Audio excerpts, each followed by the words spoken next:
ଆପଣ ଦେଖିବେ ଆଜି ଏ ପ୍ରମାଣ ହେଇଯିବ ये हूँ लोक सरकार नुहे ये हूँ लोक विरोधी सरकार। आज ये आसचु आम कि जो कथा सरकार कहते कि आम सत्ता को आसले चाषी धान काटने जो हम ना चाषी सब भल व्यवस्था हो। आज आप देखिए चाषी धान बस्तर में धान चोरी कर मैंने ना नेता मंत्री समस्त आई चाषी धान चोरी करम आज ओडार जो नवनिर्माण कृषक चाषी एकत्र होमें कहूँ चाषी धान चोरी करूँ ना ता सहित ठीक समय मंडी खोल आप देखिए राति चाषी मैंने धान बस्तार शीत काकर बस नेता मंत्री उषुम घरे शोचती ये अत्याचार जो कर चाषी रात सारा बस अनिद्रा हो देखिए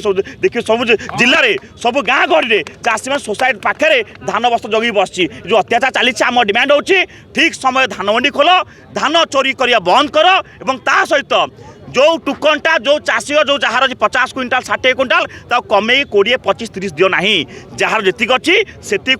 संपूर्ण धान किनी दियो जो न करेंगे लड़े तीव्राकार हम एवं ता सहित जो अच्छा कनक वर्धन सिंह आज कहीदे ए राजधानी राजरास्ता उपरे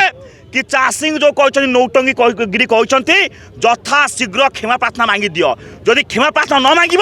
मांगो रास्ता ठिया करू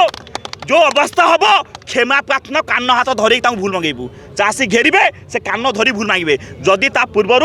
बाइट देदेवे लिपा लिखिक देदेवे क्षमा होगा ठीक अच्छे न शुणे रास्ता ठीक तो क्षमा प्रार्थना न मंगेबू से भावी गणतंत्र जनप्रतिनिधि से भूली जाइए से हमें रजा रजागिरी चलो ना ये हूँ कृषि प्रधान राज्य चाषी को अपमान को आम बर्दाश्त करूँ लड़े तीव्राकार हम कनक बाबू यथा शीघ्र चाषी भाई भूणी मानक क्षमा प्रार्थना मांगी दियो ना भयंकर अवस्था हम।